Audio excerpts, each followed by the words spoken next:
kadai na nuna abin burgewar ke makin ce sai ni ke kadai ce ta cikin raina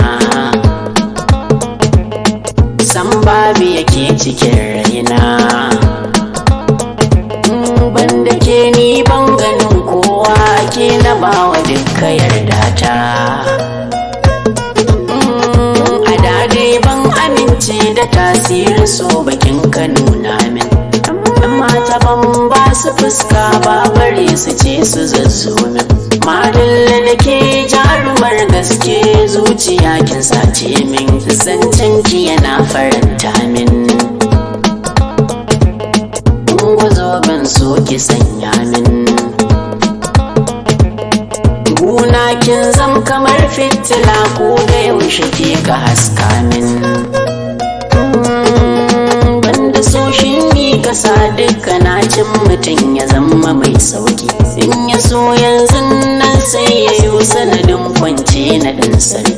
so ne ke juya kowa da kowa bai shi da ƙarfin mulki yana saka zuciya jigata in ya so ya sata ta huta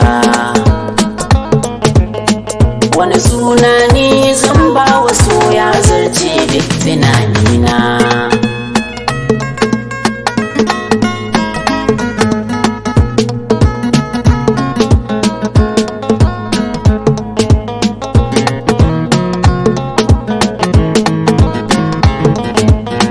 ma'anonin so kwai da yawa ba su iya faɗo a bakina bincika a cikin gari ko a jeji so yayi kaurin suna so ya tara ma'anoni amma kuma shi ɗaya ne abun suna sha'anin so ya game kowa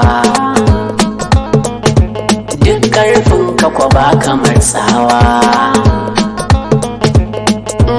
ka rungume shi yadda duk ya zo gare ka karka turewa soyayya ta kasu kashi ta wata yi daban da duk saura ni ta wata kan yalwa ta karu ko da ba zuwa hira na kawata zuciya da so na gaskiya san bani ba kara so da gaskiya yake yalwa sai ya wuce a ce a sarewa amana gaskiya tausayi su ka sanya so ya dorewa gaskiya ne so akwai zafi amma ni ya faranta min gaskiya ne kowa da kalar nasa nawa ya haska shi yasa ni ko yaushe akan so san ba a goranta min gaskiya so ya faranta min Allah sa kuma kar ya juya min Allah sa kuma kar ya juya min kullum ya ta faranta min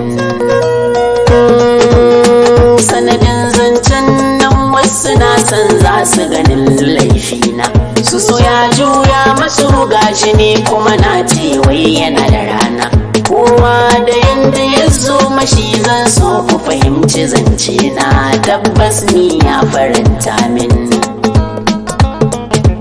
kaya zance ya bakanta min